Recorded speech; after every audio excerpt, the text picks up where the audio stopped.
Magandang araw mga ka-farmer. Dito na naman tayo sa munting palaya natin, no?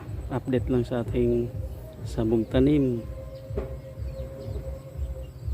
Sinabog natin noong March 6. Ngayon ay May 16.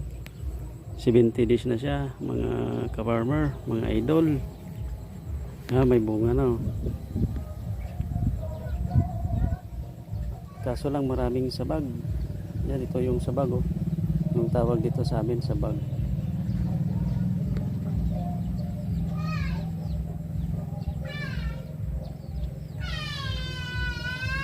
Yan mga ka-farmer. Yung bundok na yan yung palagi yung kuha natin. Pabuinas. Si malapit niya yung dito sa atin, yun. Magtanong kayo kung anong pangalan ng bundok na yan. Yan ay ang Mount Manyakia. Search nyo lang sa Google. Yan ay yung lugar ko dito, mga idol. Daming ibon, may humuni.